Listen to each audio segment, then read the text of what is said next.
charla.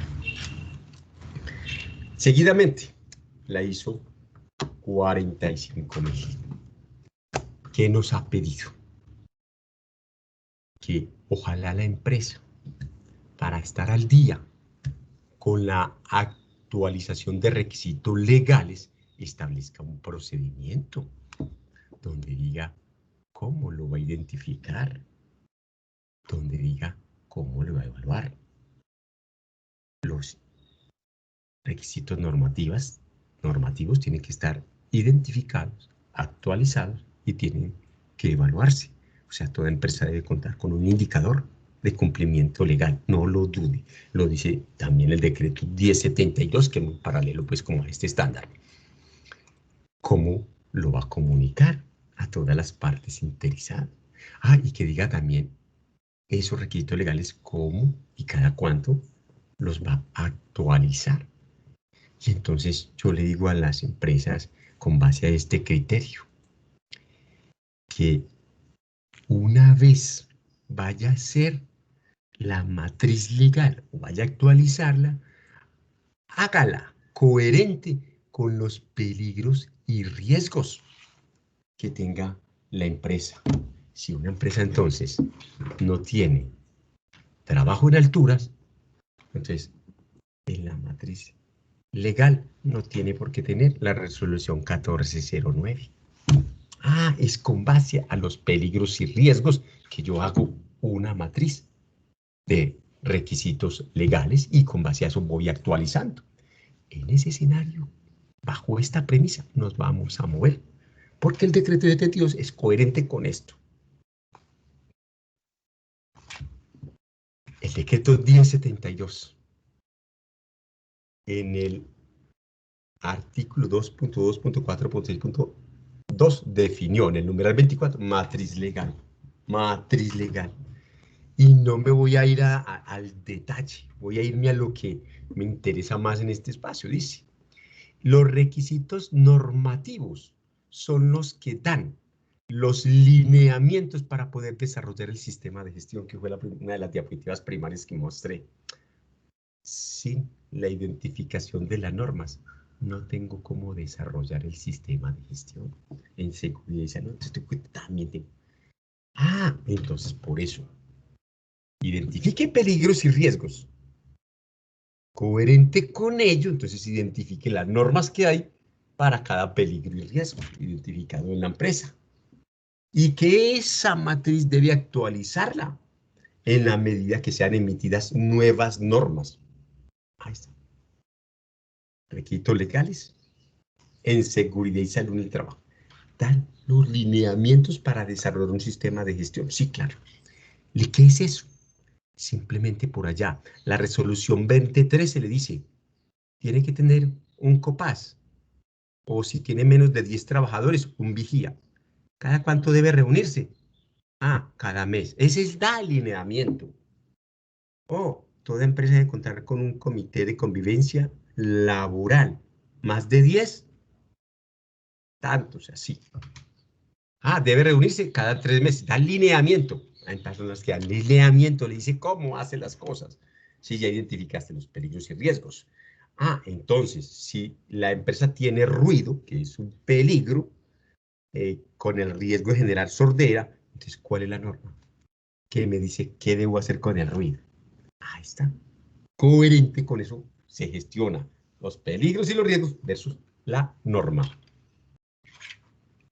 Entonces, el artículo 15 del decreto 1072, en su capítulo 6, le dijo al empleador, identifique los peligros físicos, ergonómicos, biomecánicos, biológicos, químicos, condiciones de seguridad, los públicos, los psicosociales, entre otros.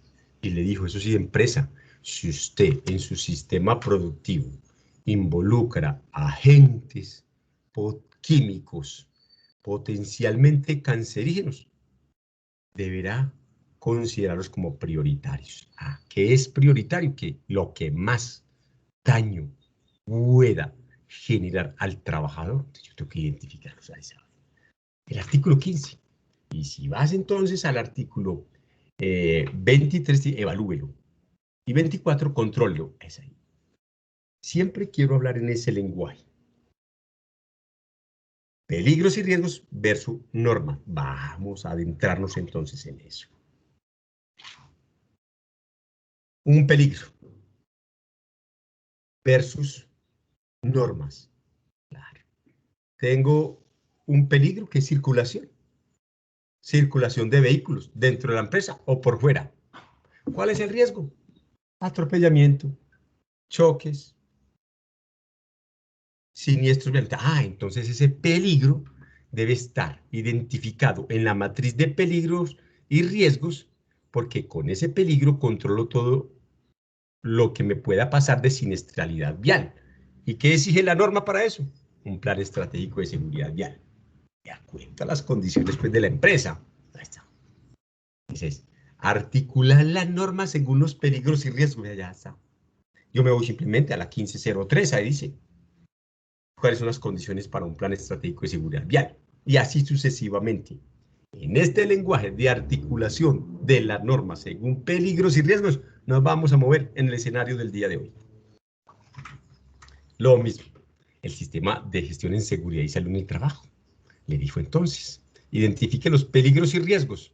Entonces, si identificas allá ese riesgo de siniestralidad vial, haga un PES con los 5 pilares. Hágale un plan para eso. Gestión institucional, comportamiento seguro humano, vehículos seguros, infraestructura segura y atención de víctimas. Ahí está. ¿Quién le está pidiendo esto? La 1503, 2850, todas las normas. Para prevenir siniestros viales y hacer espacios de trabajo, escenarios de trabajo seguros y saludables. Esto es coherente con ello. Ahora, entonces yo articulo las normas según los peligros y riesgos. Voy a empezar a hablar. Entonces, los que tienen esta bolita roja son los que voy a detenerme un poquito más porque son alucidas a normas nuevas que hay en ese cuento de normas. Entonces voy a hablar peligro, riesgos, los peligros y las normas de cada componente de esto. Peligros, sí, biológicos, que hoy obviamente tenemos el tema COVID-19 como un peligro biológicos, biomecánicos, físicos, ya sabemos que los físicos son ruido, vibraciones, ambiente, de acuerdo a las condiciones de la empresa, no todos van a tener los mismos peligros, pues obviamente. Psicosocial, que eso sí le aplica pues como a toda empresa, y químico. Entonces voy a hablar y voy a detenerme más donde hay más normas nuevas, en el tema biológico, en el tema psicosocial y en el tema químico, y ahí está. Vamos a empezar a hablar de eso. Biológicos. ¿Qué son los peligros biológicos? Pues todo el tema de virus, hongos, bacterias, parásitos y picaduras o mordeduras. Y todo el tema de instalaciones sanitarias en las empresas. En el 2020 salió la circular externa, donde habla de directrices para prevención y atención integral de la hepatitis A como una enfermedad detectada, pues alta, ¿cierto? Esta, aunque es viejita, pues también dijo, ¿y qué tiene que hacer la empresa cuando detecte una persona con infección por el virus de inmunodeficiencia humana? El SIDA, ¿qué tiene que hacer? Sí, claro, él dijo que tiene que hacer, por muy típico, las empresas no están exentas de que nos encontremos con esto. Eso en cuanto a biológico. Pero también encontramos hay empresas que tienen restaurantes que suministran alimentación, tienen que cumplir con unas normas especiales de seguridad alimentaria. Especial y potente para eso. Entonces, que las señoras tengan curso de manipuladores, tengan examen de cutícula, tengan de todas maneras en seguridad alimentaria. Pero este peligro y riesgo biológico se ha movido más en los últimos 2 años con el tema de la emergencia sanitaria. Entonces voy a hablarles. Este año, que ha habido frente a la normatividad de COVID-19.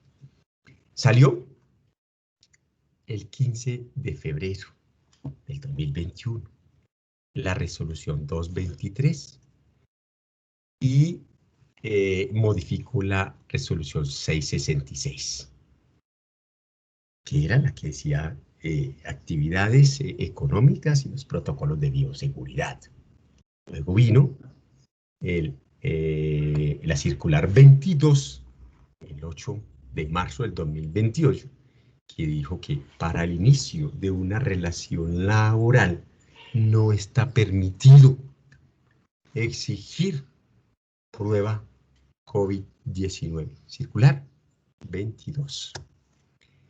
Vino la resolución 507 el 19 de abril y estableció requisitos para la importación y adquisición de vacunas. Sí, claro, dijo a las empresas que quieran pueden comprar vacunas y estos son los requisitos. Tengo muchas empresas de las que acompaño que se acogieron a esa norma, otras no, otras sí, pero dio la facultad.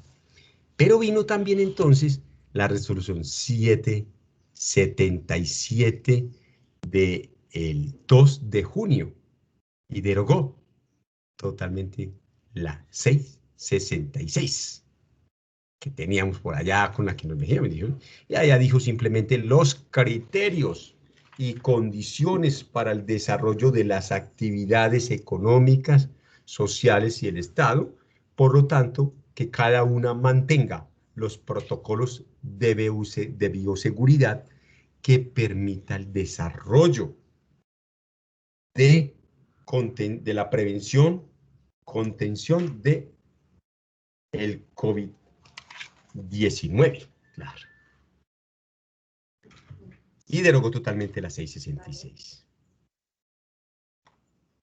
Vino en julio la ley 2096, promoviendo el uso de tapabocas inclusivos. ¿Qué es eso? Dijo simplemente que este tapabocas no es inclusivo. Los tapabocas inclusivos son aquellos translúcidos que permiten ver el movimiento de los labios y que en especial las empresas o entidades que tengan atención de público deben utilizar tapabocas inclusivos por el derecho que tiene la gente. Bueno, vino también la circular 47 del 5 de agosto del 2021 y el Ministerio de Trabajo habló de los aspectos a tener en cuenta en relación con la vacuna. Ah, bueno, entonces digo, no se puede exigir a las personas para contratarse la vacuna y siguió refiriendo pues como aspectos importantes para esto. Hoy tenemos la resolución 1315 del 27 de agosto del 2021, que dice que la emergencia sanitaria está hasta el 30 de noviembre. Hoy, 24 de noviembre, no conozco todavía una nueva norma que la haya prorrogado o que ya haya acabado. Estamos en un fenómeno de pico alto, por lo tanto yo creo que saldrá a finales de este mes, ya esta semana entrante, saldrá una que diga qué vamos a hacer, pero que hoy estamos entonces con la resolución 1315, con vigencia de la emergencia sanitaria hasta el 30 de noviembre. Y vino el decreto 1026 del 31 de agosto. Y aquí nuevamente el ministerio imparte instrucciones en virtud de la emergencia sanitaria. Decretó el aislamiento selectivo, distanciamiento individual responsable, de acuerdo a todo el tema de reactivación económica. Y le dijo a las empresas, deben continuar cumpliendo los protocolos para el desarrollo de sus actividades.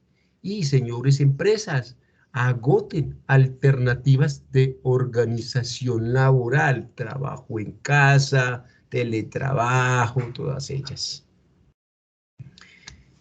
Y vino la resolución 1867 del 25 de octubre del 2021 y modificó la resolución 777, que se acabó por acá como desde junio. Y aquí dijo simplemente, asociado a la incrementación del aforo permitido para eventos masivos públicos y privados. Yo creo que a las empresas le restringe el tema si va a hacer eventos masivos, muy poco, pero siga manteniendo su protocolo de bioseguridad. Y vino el 3 de noviembre el decreto 1408 y dijo, para eventos masivos públicos y privados se exige la vacuna.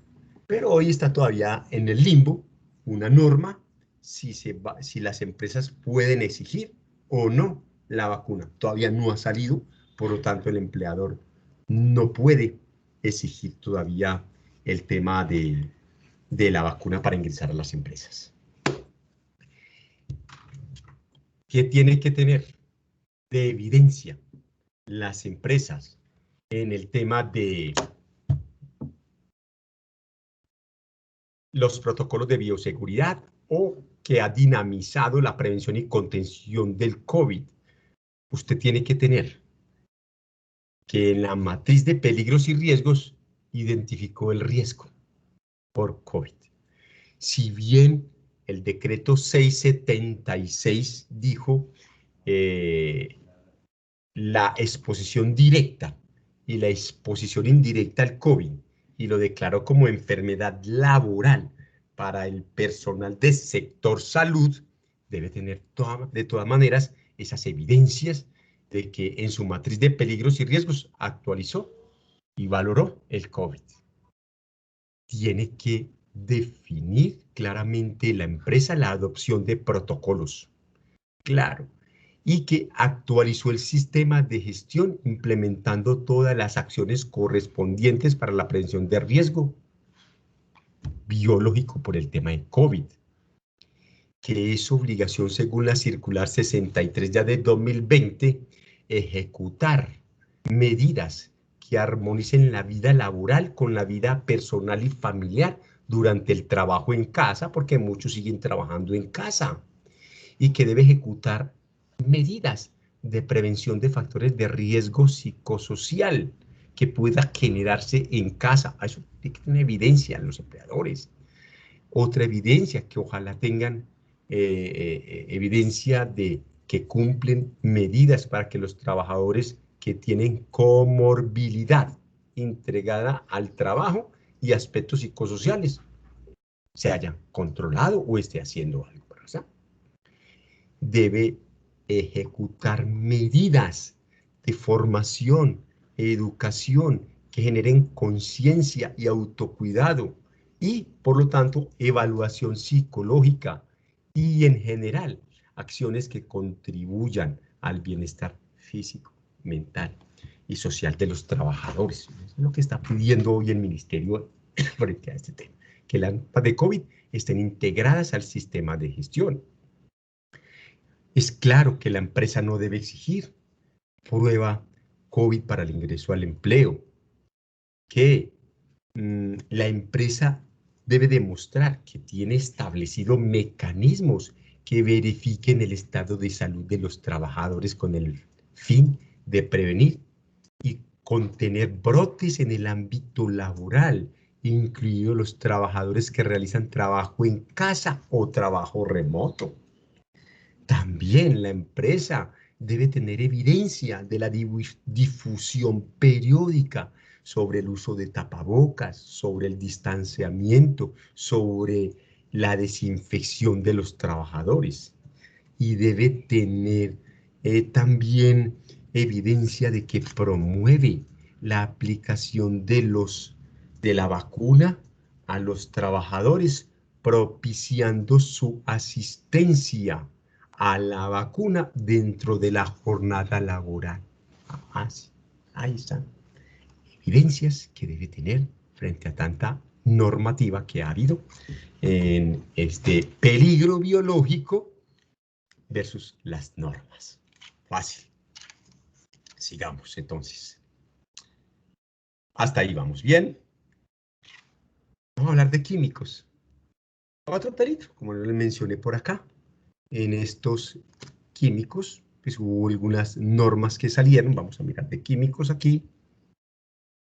¿Qué debe tener la empresa de químicos en cuanto a gestión de riesgo químico? Hay mucha norma, pero que el tema de manipulación de sustancias que está en la ley 55, pero ya eso es viejito, lo venimos manejando, y que en el 2019, la resolución 0312 dice que articule el sistema globalmente armonizado a el sistema de gestión de seguridad y salud en el trabajo.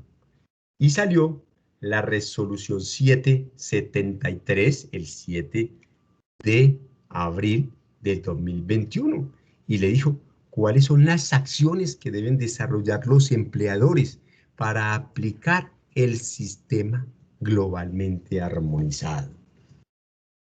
Y el 26 de octubre salió el decreto 1347,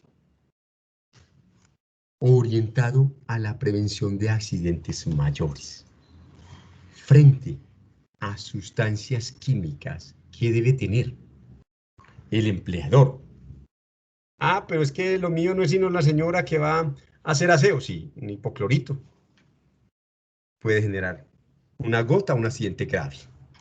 Debe tener identificado el hipoclorito y su hoja de seguridad como mínimo. Entonces, en su matriz de riesgos debe contar con la identificación de riesgo químico, si lo tiene en las instalaciones, que defina pues como un procedimiento para el manejo seguro de sustancias químicas, que tenga un inventario de sustancias químicas, que tenga las hojas de seguridad de todos los productos químicos que maneja y que haga una matriz de compatibilidad. Todo esto son los debe de todo este grupo de normas que les mencioné acá. Que cuente con una matriz de compatibilidad y que cuente con registros de capacitación y entrenamiento en el riesgo. Y que si maneja mucho producto químico, mínimo tenga implementos para la atención de derrames, o sea, kit de derrames. Y que si genera residuos peligrosos, mínimo te pide la resolución 0312 que tenga registros y certificados de la disposición de esos residuos peligrosos. Que si hay concentración de sustancias químicas en el ambiente de trabajo, pues mínimo haga mediciones ambientales para identificar los niveles de concentración de esos contaminantes en el ambiente de trabajo que el trabajador se mueve. Y paralelamente haga un sistema de vigilancia para prevención de enfermedades laborales de los agentes químicos. Y todo lo que nos dijo el 773 dice es que incorpore al sistema de gestión las medidas de seguridad y salud en el trabajo, todas las medidas de control de riesgo químico para implementar las exigencias del sistema globalmente armonizado. Así lo dijo el artículo 21 de la resolución 773.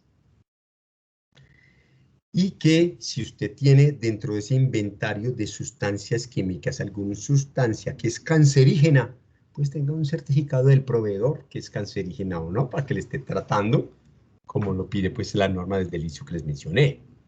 Si la empresa cuenta con sustancias peligrosas asociadas a accidentes mayores, tiene que tener documentado un programa de prevención de accidentes mayores. Fue lo último que le pidió el decreto 1477 del 26 de octubre del 2021. Actualización normativa frente a peligros y riesgos químicos. No todas las empresas tendrán riesgo químico, seguro, pero estoy hablando desde la generalidad. Bueno, vamos a continuar con psicosocial. Digamos que últimamente la más nueva fue la circular 64 que habla sobre pandemia, evaluación psicosocial post-pandemia. Pero esa en cuanto a la normativa identificada en emergencia sanitaria. Ya propiamente hecha de psicosocial, además de la resolución 2646 que les identifique monitorear riesgo psicosocial, pues fue la 2404 en el 2019. Y esa adoptó las baterías de riesgo psicosocial como único instrumento para medir riesgo psicosocial. ¿Qué he recomendado yo? Que la empresa tenga ese riesgo psicosocial identificado en la matriz de peligros. Hoy estamos en el limbo, en el limbo no tanto, sino que ahí estamos a la espera de que el ministerio saque la herramienta para evaluación de riesgo psicosocial electrónica, es una herramienta electrónica. Por el momento no está, pero dice el ministerio debe seguir agotando estrategias de medición y control de riesgo psicosocial. Debe haber evidencia a la empresa que divulgó un comité de convivencia, que divulgó o documentó el manual de convivencia laboral que exige la ley 1010. Manual de convivencia laboral. Debe haber evidencia que la empresa ejecute actividades de prevención de acoso laboral.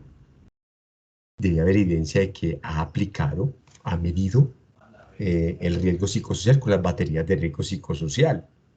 Debe haber evidencia de que tiene un comité de convivencia laboral. Estoy hablando de riesgo psicosocial, todo el grupo de normas, riesgo psicosocial y los debe de la norma.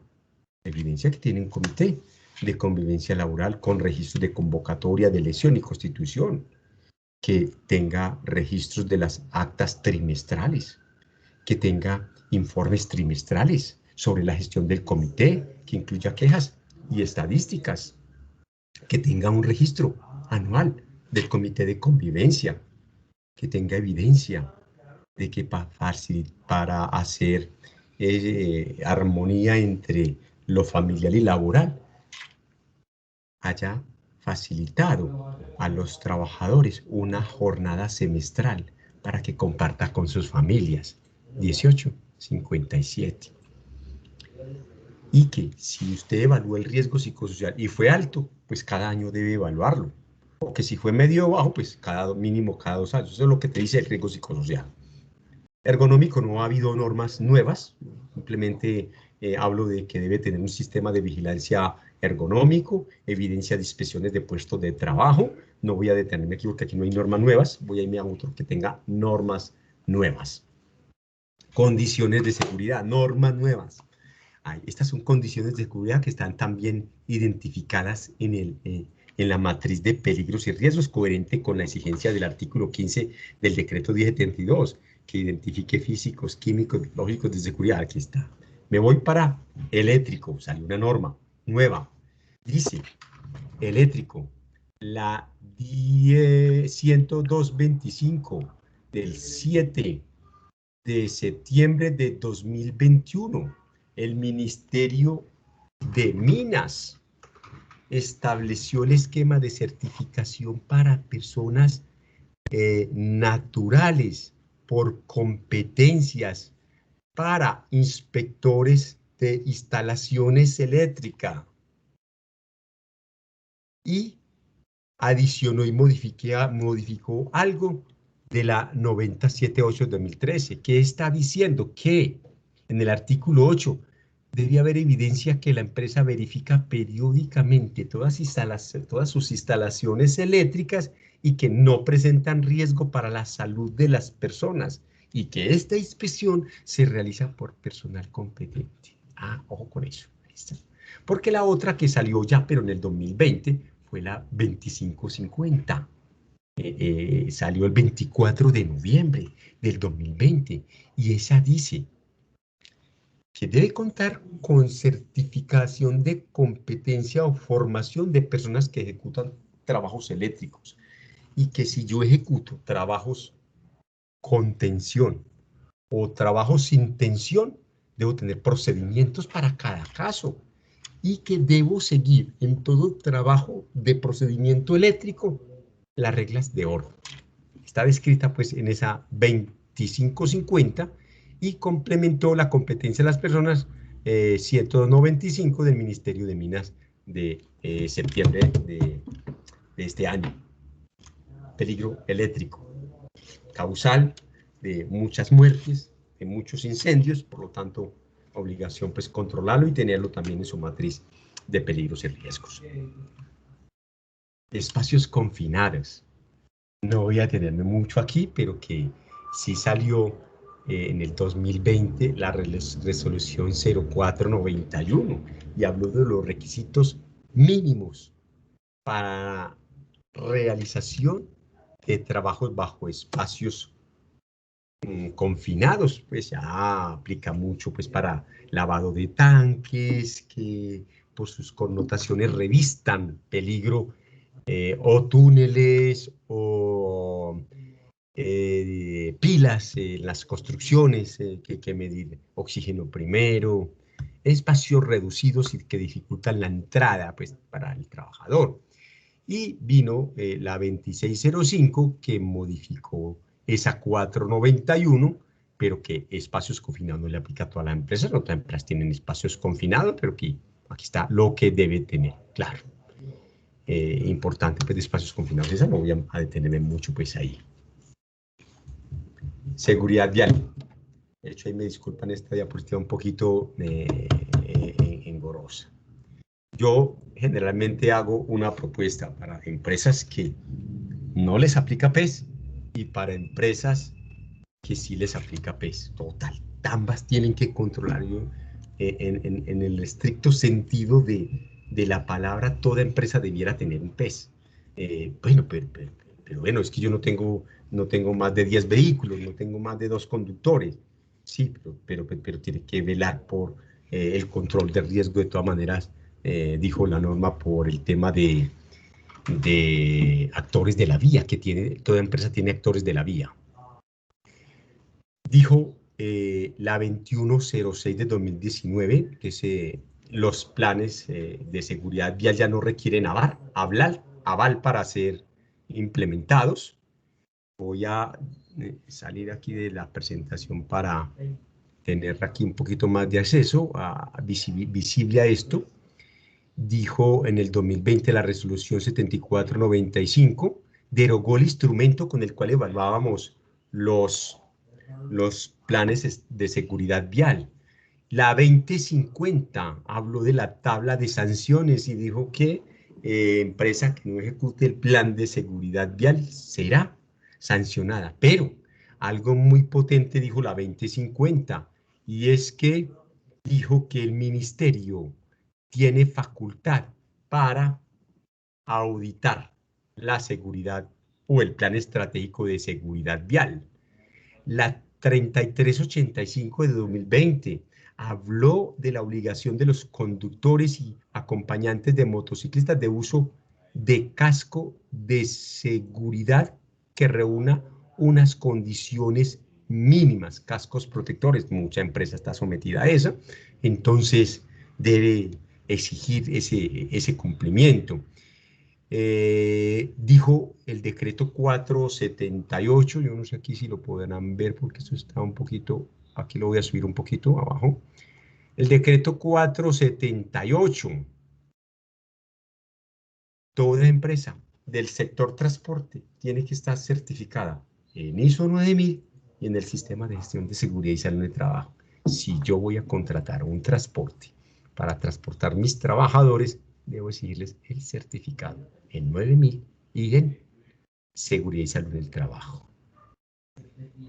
Y vino el decreto 1252 del 12 de octubre y dijo cuál es la autoridad que revisará y avalará los planes estratégicos de seguridad vial en las empresas y dijo para las empresas nuevas qué deben hacer. Eso en seguridad vial.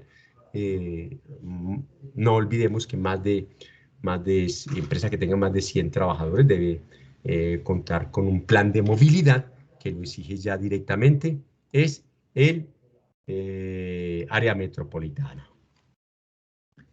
Emergencias, toda empresa debe contar con un plan de emergencias, pero este año salió la circular 37 de la Unidad de Gestión, Unidad Nacional de Gestión de Riesgo de Desastre, invitaba a que todas las empresas participaran en el simulacro nacional de respuestas de emergencias que se ejecutó el 7 de octubre. Yo diría que un mandato y que debe tener evidencia de que puso a prueba su plan de emergencia a través de ese simulacro y que permita identificar cuáles eran las brechas y más orientado a atender el llamado que exigía la unidad de gestión de riesgos y desastres. Emergencias. Ahora, hay otros requisitos que no son condiciones de seguridad o peligros y riesgos.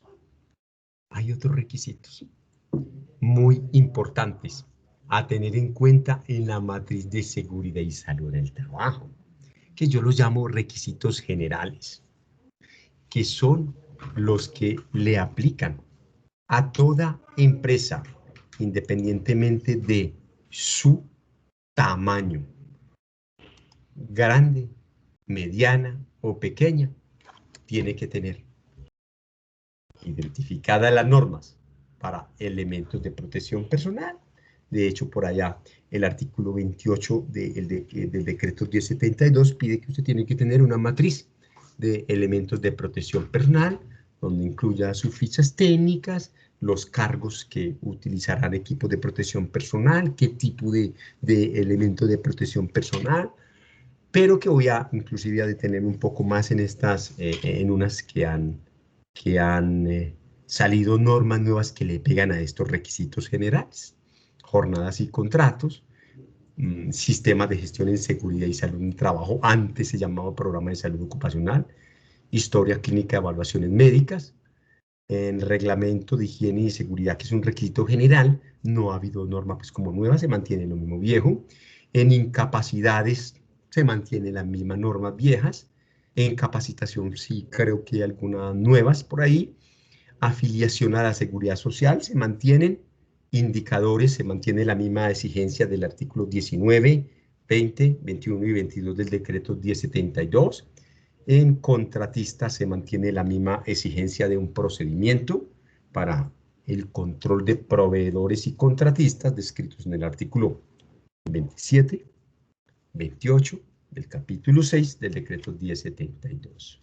COPAS no trae nada nuevo, simplemente la resolución 2013 del 86, que si ocurre un accidente de un contratista, ambos contratante y contratista deben investigar el accidente de trabajo y que si hay un accidente grave, tal como lo define el artículo 3º de la 1401, debe haber una acta extraordinaria del Comité Paritario de Seguridad en el Trabajo. En accidente de trabajo la misma norma sigue vigente, la 1401 sigue vigente la misma exigencia de 2 días hábiles para reportar un accidente de trabajo, 15 días calendario para investigar un accidente de trabajo, que el accidente de trabajo debe hacerse con un equipo investigador, tal como lo define el artículo 7 de la 1401. Tabaquismo, farmacodependencia, alcohol y drogas, sigue la misma norma vigente. Toda empresa debe tener un pequeño programa de prevención de sustancias psicoactivas, que yo lo llamo SPA.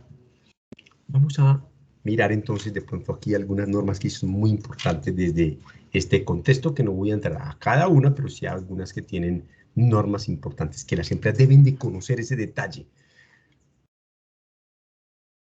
Jornadas y contratos. Importante.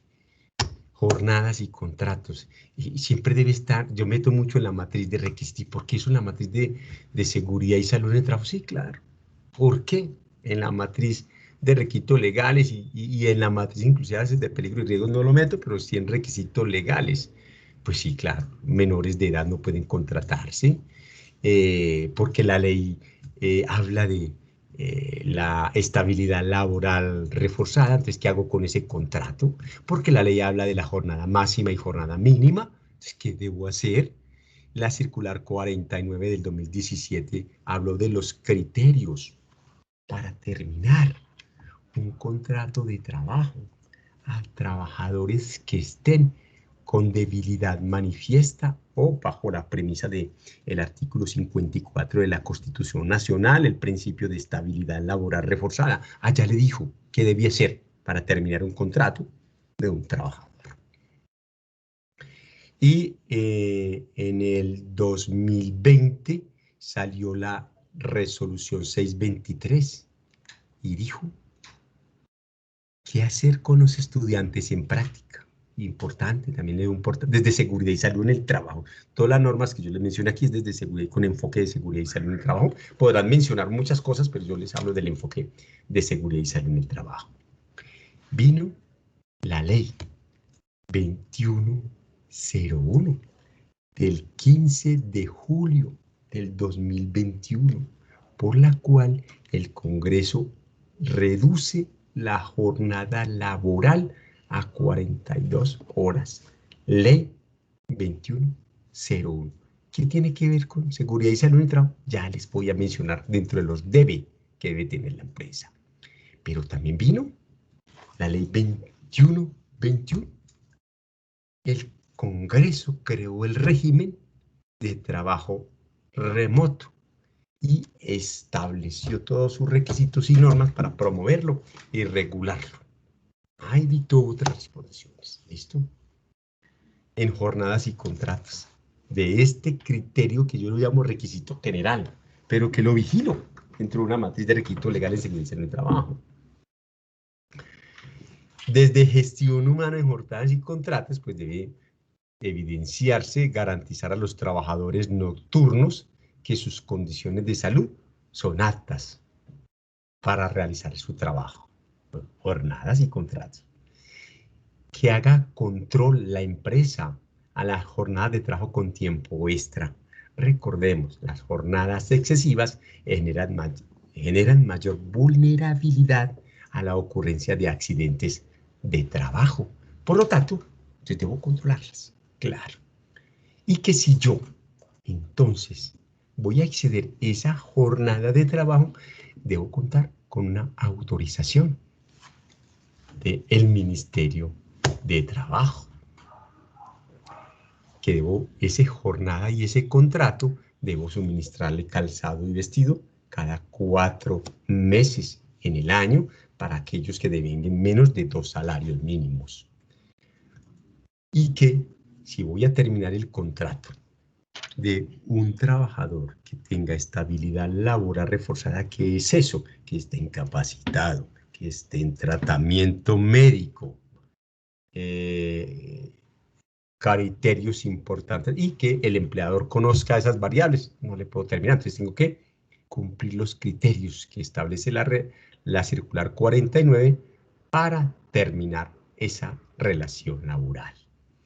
Que a los estudiantes en práctica debo garantizarle un espacio de trabajo, debo suministrarle los elementos necesarios para que adelante su actividad formativa, incluyendo inclusive los elementos de protección personal que correspondan según la actividad que estén ejecutando, y que debo tener evidencia que a ese estudiante en práctica le doy formación e inducción en seguridad y salud en el trabajo. Ahora, un criterio que está exigiendo la 2101, o lo que viene pues a exigir la 21, reducción de la jornada laboral. La jornada laboral se reducirá transcurridos 2 años de la vigencia de la norma, 1 hora 2 años, 1 hora, y pasados 3 años, otra hora. Y a partir del 4.º año, 2 horas por año. Quiere decir que al 2027 ya usted debió haber ajustado la jornada laboral a 42 horas. Algo muy valioso, estimados participantes, que trajo la resolución, la ley 2101, y dijo que la disminución de la jornada laboral exonerará al empleador de dar aplicación de las 2 jornadas semestrales a los trabajadores para que compartan con su familia. Ya. Reduce usted la jornada y se exonera de esas 2 jornadas, dijo la norma. Y también recuerdan que por allá existía el artículo 21, existe el artículo 21 del Código Sustantivo de Trabajo, que habla de empresas que tengan más de 50 trabajadores, deben dar 2 horas semanales para actividades recreativas, culturales y de formación. Dice por allá esa ley 2101, que la reducción de esa jornada exonerará al empleador de esa exigencia de las 2 horas de recreación y deporte o cultural. Cuando en el 2028, 27 creo es, ya haya completada la reducción de la jornada laboral a 42, ya usted no tiene que dar ni 2 jornadas semestrales a los trabajadores, ni tampoco 2 horas semanales de capacitación y preparante de más de 50 trabajadores. Claro. Y si la empresa hace la modalidad de contratación bajo trabajo remoto, pues entonces la empresa debe garantizar y aprobar ese espacio y verificar las condiciones de trabajo que garanticen al trabajador remoto una real seguridad y salud en el trabajo, similar a la 2088 de trabajo en casa. Importante, ten en cuenta jornadas y contratos. Sistema de gestión en seguridad y salud en el trabajo. Yo me subo un poquito acá para mostrar un poquito más esta pantalla. Subo aquí esto. Un poquito acá, sí, subo aquí. Un poquito y ya muestro completa. Ahí sí. Toda práctica de un sistema de gestión. Entonces aquí está. Salió en el 2021 la circular 14. Las empresas pueden continuar registrando de manera paulatina los planes de mejoramiento del sistema de gestión. La circular conjunta, pero para el sector salud, dice que el sector salud debe cumplir con los criterios de un sistema de gestión en seguridad y salud en el trabajo, que todos sus trabajadores tienen que estar afiliados al sistema general de riesgos laborales y que los paga oportunamente, digo, pues ahí salió la norma 2088, 12 de junio del 2021. Esta norma regula el trabajo en casa. Y entonces dijo que para los trabajadores que estén en casa se deben ejecutar actividades de promoción y prevención en materia de riesgos laborales.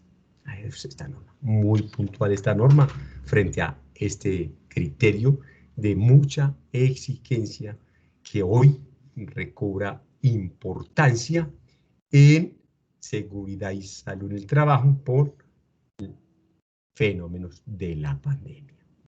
Ya en seguridad y salud en el trabajo, no olvidemos que, pues, que la empresa debe contar con otros aspectos como son que tú tienes que tener un registro de evaluación de su sistema. Claro, que tiene que contar con una revisión del sistema anual. Evidencia de que su política está divulgada y firmada, que hay objetivos, que tiene matriz legal actualizada y evaluado su cumplimiento, que hizo toda la evaluación de identificación de sus peligros, que tenga un procedimiento para el control de documentos y registros, que tenga su plan de emergencia, que cuenta con un procedimiento para el reporte de investigación de accidentes, que exista un procedimiento para la contratación y los proveedores, que exista una matriz de indicadores, de estructura, de proceso y de resultado. Y dijo la resolución 0312 que mínimo los indicadores que debe tener sean los descritos en el artículo 30 de la resolución 0312. Son 6 indicadores que dice allá, que mínimo esos sí los tiene que tener. Que tenga un plan de auditoría anual, que tenga evidencia de que asignaron responsabilidades y funciones a todos los niveles, que tenga evidencia de la rendición de cuentas que debía hacer cada año, que tenga documentaciones de acciones preventivas y correctivas, que tenga mecanismos de participación y consulta, que cuente con un responsable del sistema de gestión en seguridad y salud en el trabajo, directo o contratado, que ese profesional cuente con licencia y con el curso virtual de 50 horas. Usted tiene que tenerlo. Que la empresa haya implementado por lo menos los estándares mínimos que le corresponden de acuerdo a la resolución 032 y su actividad, que tenga evidencia de que reporta anualmente al ministerio los planes de la autoevaluación y los resultados de la misma autoevaluación en el botón habilitado por el ministerio para tal cual. Eso es en cuanto a esos requisitos generales especiales de seguridad y salud en el trabajo, donde hay muchas normas. Luego, hay otro requisito general, historia clínica y evaluaciones médicas. Voy a hablar de la ley 2114, que salió el 29 de julio del 2021. Aquí el Congreso con esta ley amplió la licencia de paternidad. Creó la licencia parental compartida entre esposo y esposa. La licencia parental flexible de tiempo parcial. Y por eso modificó el artículo 230 del Código Sustantivo de Trabajo, adicionando al artículo 241A y del Código Sustantivo de Trabajo, y dictó otras modificaciones. Yo me fui a mencionarles esta norma de actualización legal frente a historia clínica y evaluaciones médicas como requisito general. Nosotros no tenemos que tener historias clínicas en la empresa, no, solamente conceptos, eso ya saben, pero que hay otras normas que hablan de historia clínica. Yo me fui simplemente a mencionarles esta porque es muy importante y porque trajo una cosa nueva. Frente a este requisito general, ¿qué debe tener la empresa desde mucho antes de hablar de esta vigencia?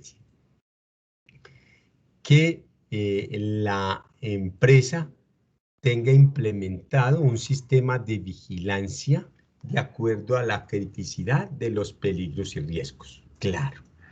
Y que tenga un inventario de las personas que se realicen los exámenes médicos y periódicos de acuerdo al sistema de vigilancia epidemiológica. No olvidemos que la resolución 2346 de 2007 exige examen de ingreso, examen periódico, examen post-incapacidad, examen por cambio de puesto y examen de retiro.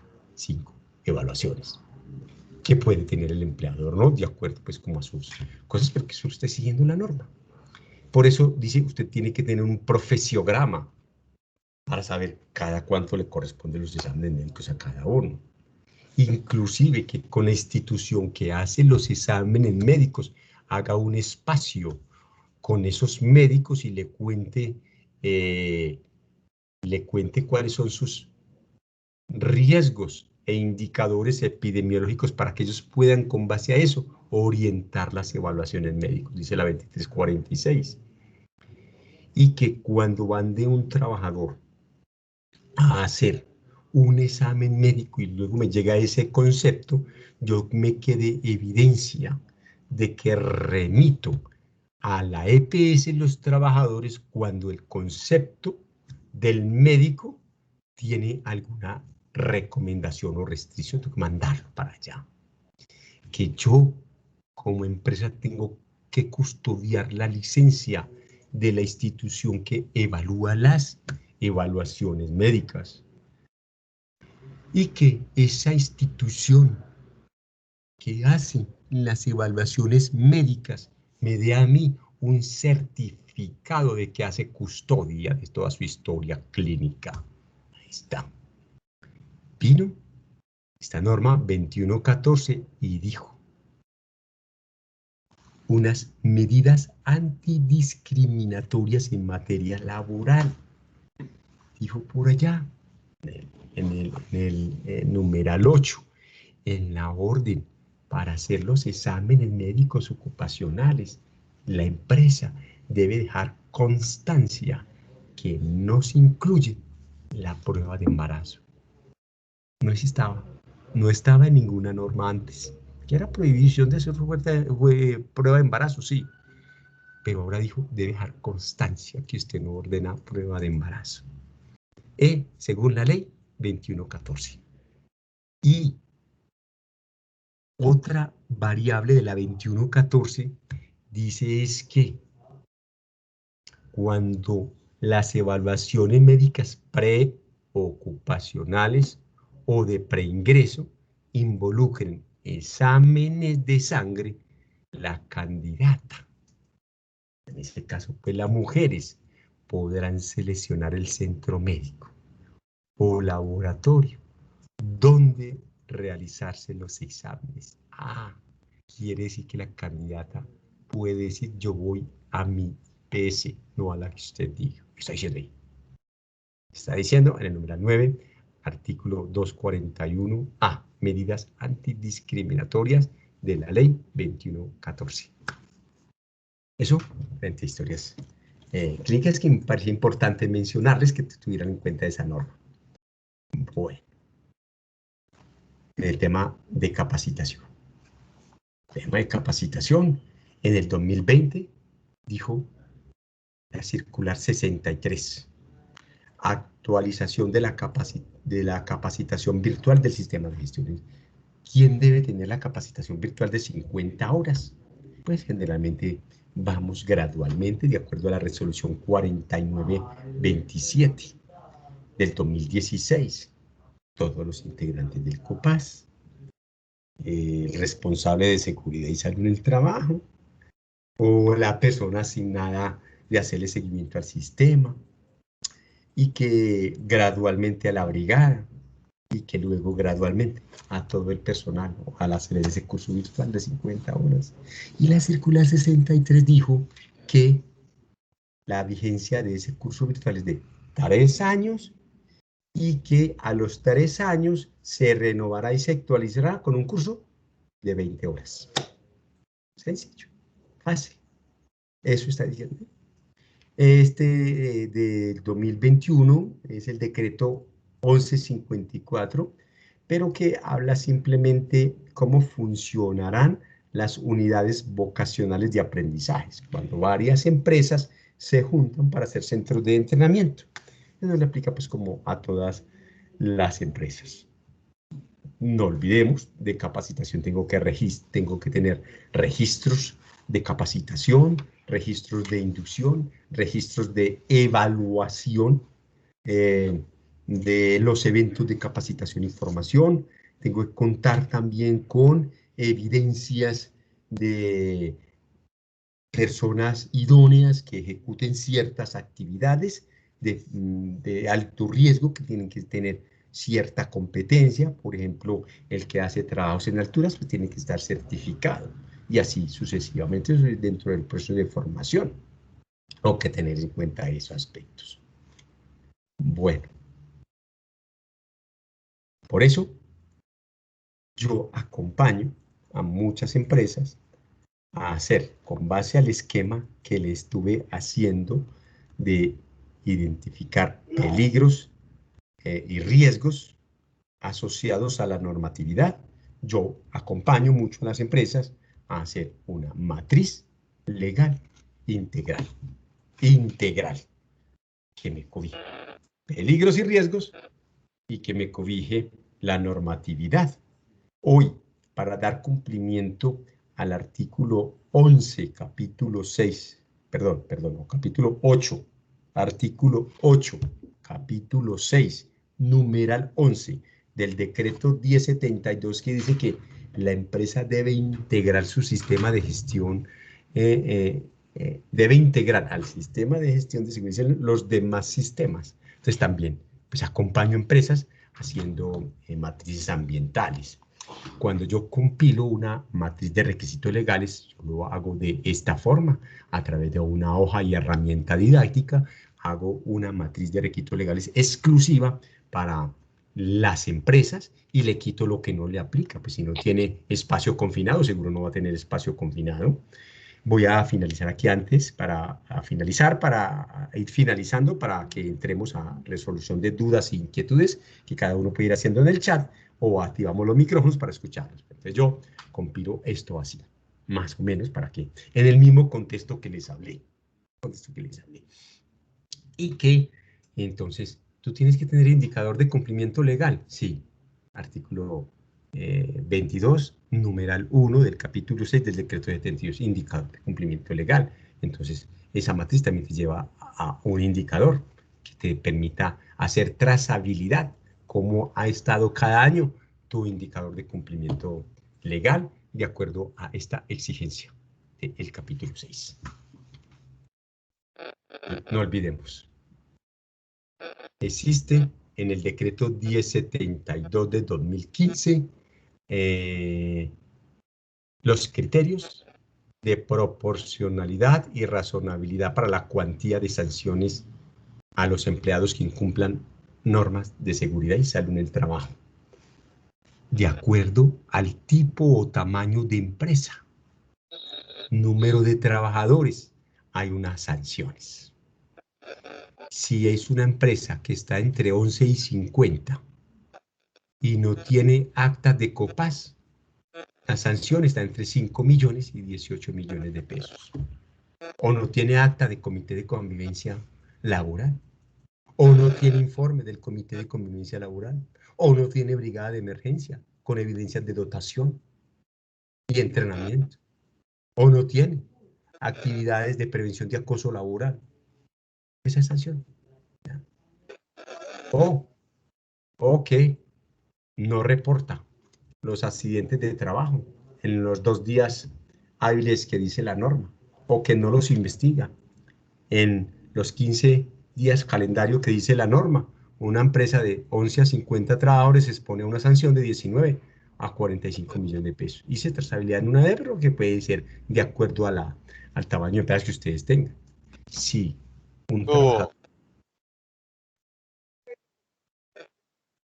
Disculpa. Si un trabajador fallece por culpa de incumplimiento de una norma, aquí están las cuantías de sanciones que dará el ministerio de acuerdo pues al tamaño de empresa. Por incumplir protocolos de bioseguridad, también está el Código Penal, 4 a 8 años de cárcel, o el Decreto Único Sector Trabajo, también están las sanciones que para ello dan. Voy a entrar a una fase de inquietudes y dudas, entonces voy a... Doctor Alejandro,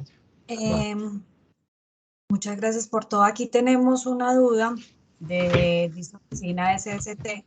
Buenos días, una pregunta para el reporte del año 2021.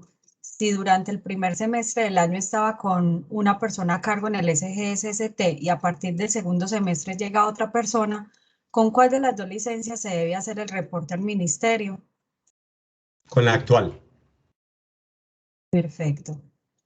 La señora Astrid Mayra Escudero nos informa que en estos momentos para diligenciar los estándares mínimos en la página del Fondo de Riesgos Laborales aún no ha sido habilitado año 2021. ¿Sabría usted informarnos para cuándo estaría habilitado?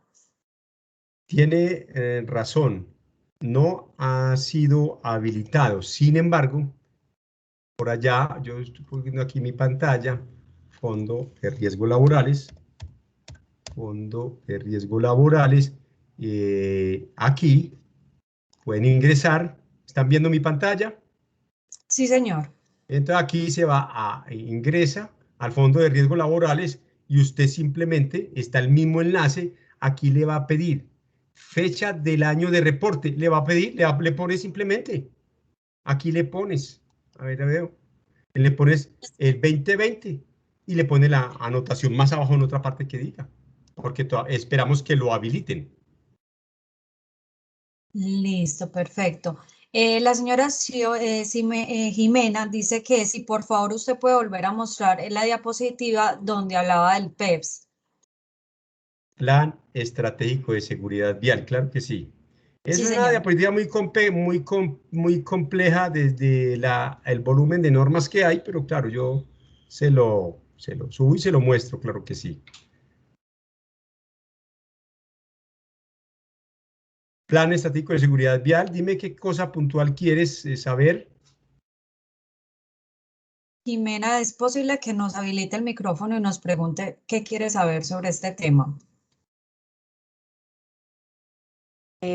Buenos días. Lo que pasa es que sí, hemos tenido un poquito de enredo con el tema del PES porque como se ha derogado tantas cosas, que este ya no, pero que sí está derogado, pero que sigamos con él porque está muy completo, que es la última, pues.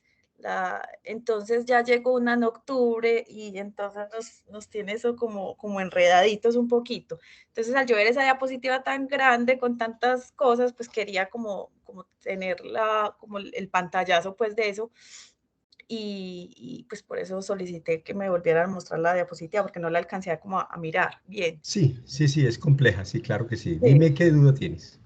Y Jimena, si desea, nos escribe al correo contacto@serentia.com y nosotros estaríamos enviándole las memorias Ah, bueno, su correo, ¿sí? listo, mil Entonces, gracias. ya estamos pendientes, ya estamos viendo que muchos de ustedes están escribiendo. Inmediatamente tengamos las memorias, que el doctor Alejandro nos las envíe, nosotros se las compartimos. Tengo otra pregunta. ¿Cómo se realiza el manejo de la conformación de un comité de convivencia de una empresa con solo 2 empleados y que de riesgo 5? Esa es muy potente la pregunta. Para eso voy a irme aquí. Voy a irme aquí. Convivencia psicosocial, COCOLAF. No, la norma es clara frente a quienes conformarán el comité de convivencia laboral de acuerdo a el número de trabajadores que tenga. Dice la norma, aquí estoy en la resolución 13. ¿Están viendo la diapositiva?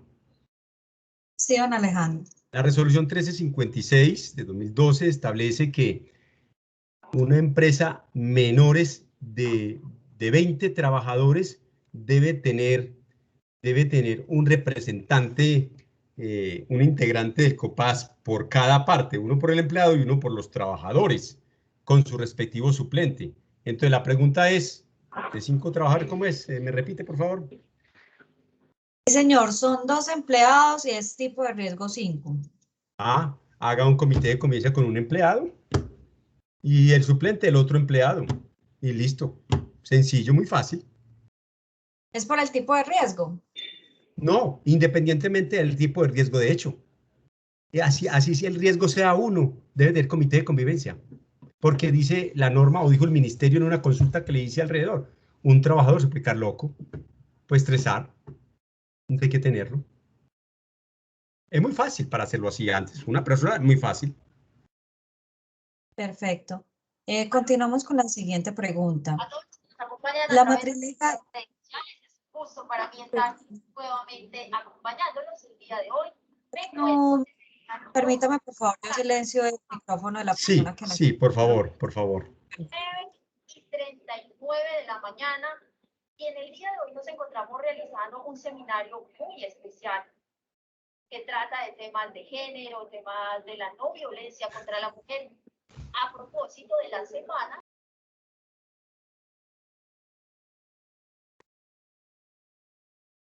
Qué pena con usted, señor Alejandro. La otra pregunta es la matriz legal, ¿quién la debe realizar? ¿El profesional de SST o un abogado? Tengo la duda porque un abogado laboral me dijo que simplemente la revisaba, que la debía realizar es el profesional de seguridad y salud en el trabajo. Esa pregunta es muy buena, pero no existe norma con ese nivel de detalle que diga quién la debe hacer. Claro, la respuesta no existe norma que diga quién lo debe hacer, pero lo ideal es que sí la haga una persona de conocimiento jurídico en seguridad y salud, en el seguridad y salud del trabajo.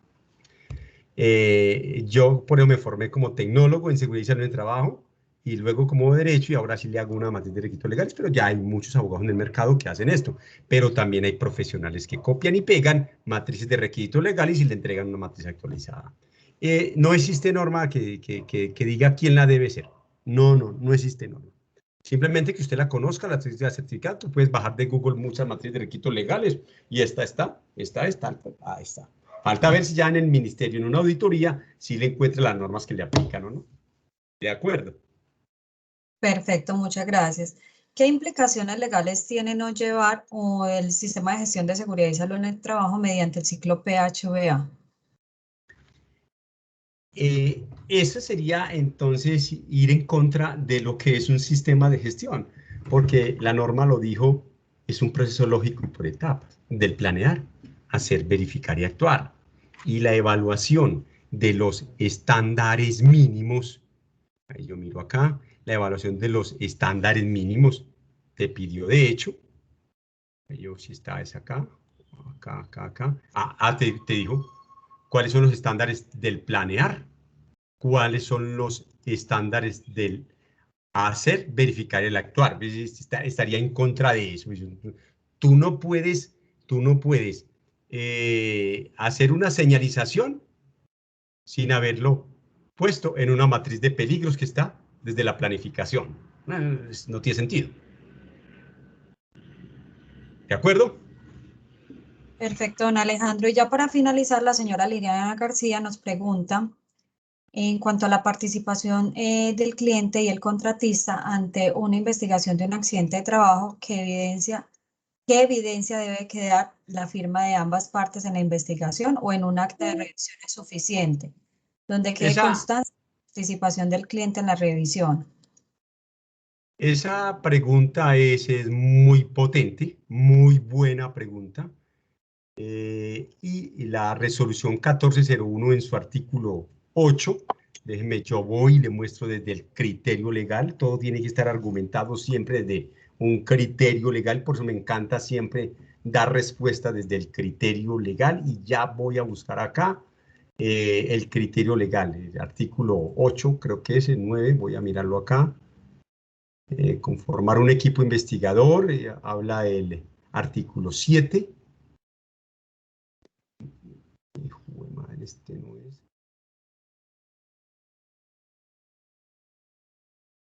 El 12.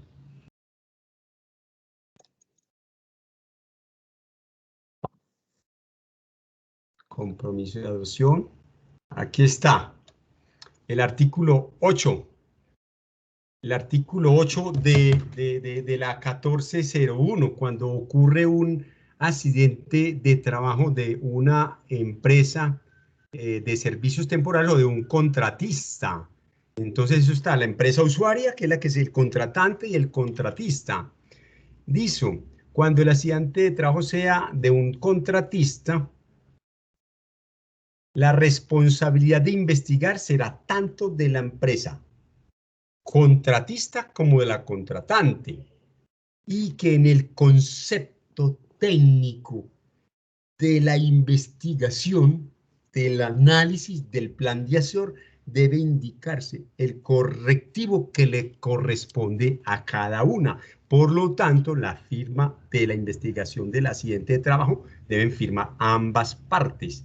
Y ya simplemente en el plan de acción que le recomienda la norma, diga aquí qué medida de intervención va a hacer y a quién le corresponde. Que diga muy clara esa medida de intervención, quién la va a hacer, cuándo la va a hacer, si es para intervenir en el riesgo en la fuente, en el medio, en las personas, si es asociada a una causa básica, a una causa inmediata, qué seguimiento le va a hacer, si es efectiva o no, y hágale ajustes.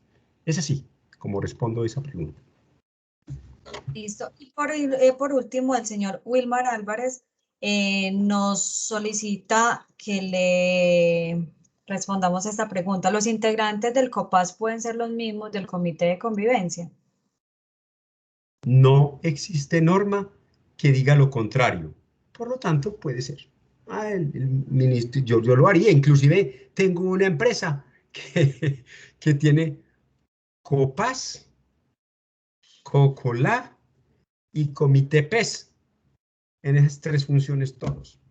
Ahora, la norma no dice eso, que debe ser totalmente diferente, entonces lo puede hacer. Pero el escenario ideal, a través de lo que yo les he venido dicho, que irrigue cultura en todos los trabajadores, entonces, por favor, que sean otros, para que la cultura sea allá, allá, allá, allá, y no aquí en una sola persona. Es cultura en prevención de riesgos laborales. Señora Jimena, ¿es tan amable de informarnos cuál es la pregunta puntualmente que nos está realizando en el chat?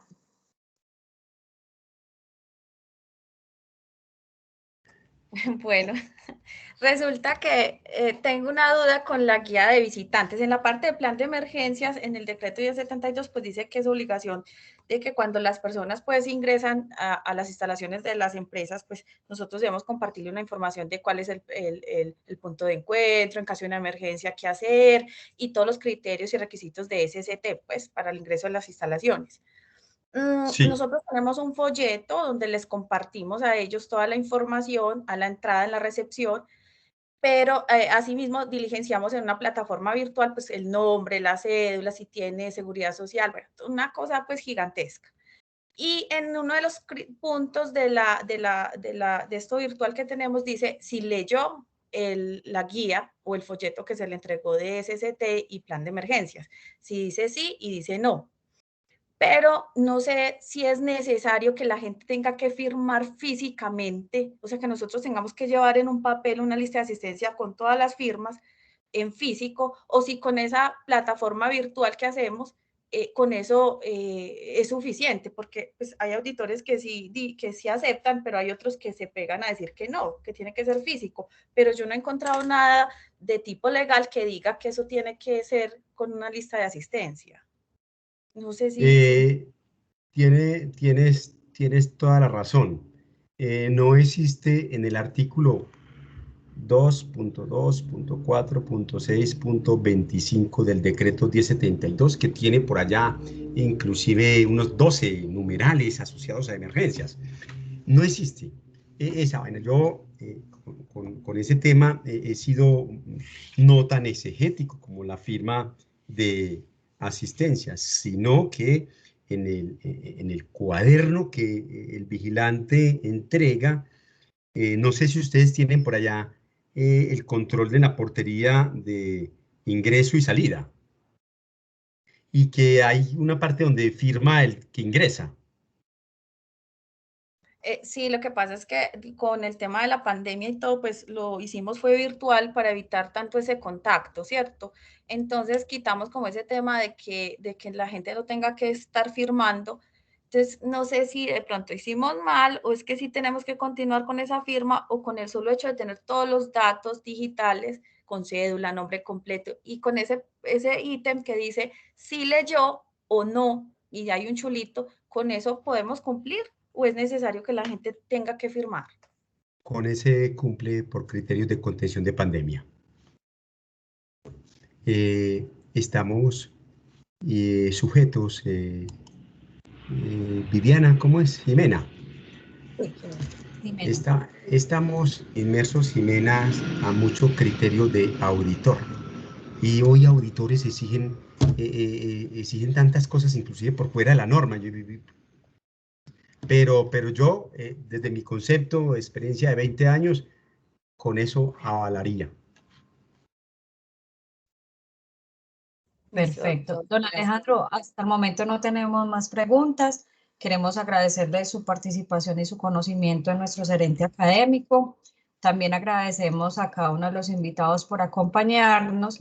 Las memorias se estarán enviando. Ya algunos nos enviaron un correo a contacto@serentia.co. Agradecemos por favor que nos sigan enviando sus correitos para poder enviar las memorias y el video estará publicándose en la página web. Tenemos por último la señora Paola Velázquez nos alza la mano. No sé si tenga alguna pregunta que quiera hacerle al doctor Alejandro. Damos paso, por favor. Buenos días. Buenos días, Paola. Doctor Alejandro, le quería hacer una pregunta. Usted nos decía que nosotros debemos de tener evidencia de que en los exámenes, esta pregunta es relacionada con los exámenes periódicos sí. o de ingreso.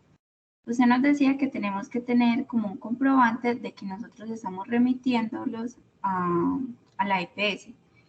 Mi pregunta es si uno socializándole por medio de una cartica que debe, no sé, de hacer ejercicio o tener, revisar la fórmula de los lentes y así, ¿estamos cumpliendo o qué se debe hacer para cumplir ese ítem? Paola, recordemos que ese ítem directamente es un estándar de la resolución 0312 y que hago remisión solo cuando tiene alguna recomendación en su examen médico. Cuando tiene alguna recomendación es donde yo debo hacer remisión a la IPS y de eso sí debe quedar evidencia, porque es un estándar de la 0312. Por ejemplo, entonces si en el examen médico le hacen la recomendación que debe tener como consulta con nutricionista por control de peso, entonces nosotros mismos debemos de hacer la remisión para la EPS. Sí, le hace simplemente una carta. Señor Pedro Pérez, según el resultado de la evaluación periódica, su médico ha hecho la siguiente recomendación. Tan, tan, tan, tan, tan. La empresa le recomienda remitirse a su IPS o EPS para tratamiento de su caso. Que le firme y tú quedas con eso y listo. Posteriormente le podrás pedir evidencia de si fue o no fue para ver cómo le quedó, pero que al menos con esa carta de remisión ya quedas tranquila y cumple con la norma. Listo, muchísimas gracias. Mucho gusto. Bueno, invitamos al ejecutivo Oscar Alberto Márquez, quien de nuestra empresa Serentia Seguros, quien va a hablar con ustedes y se va a despedir. Muchas gracias, don Alejandro. A ustedes, gracias. Ya. Bueno, muy buenos días para todos. Primero agradecer al doctor Alejandro por habernos acompañado en este espacio, a todas las personas que aceptaron la convocatoria y que estuvieron participantes en la charla. Pues digamos que es un tema muy importante para todos los que manejamos seguridad y salud en el trabajo en las empresas. También pues hacerles la invitación a cada uno de los que tenemos dentro de la intermediación de riesgos laborales. El doctor Alejandro es uno de nuestros aliados estratégicos en todo el tema legal, acompañando a todos nuestros clientes, y si alguno requiere que el doctor Alejandro verifique o valide las matrices que tienen en las empresas, que las actualice o que les construya la matriz de acuerdo a las características de cada una de las organizaciones, lo validamos de acuerdo al plan de acompañamiento que tenemos y al presupuesto que tengamos asignado para cada uno de ustedes. Me hacen saber y nos ponemos en contacto para acompañarles con el doctor Alejandro. Muchas gracias a todos. Cualquier duda pues, que tengan como adicional, la podemos manejar posterior con asesoría directa del doctor Alejandro. Estamos pendientes. Muchas gracias por haber participado.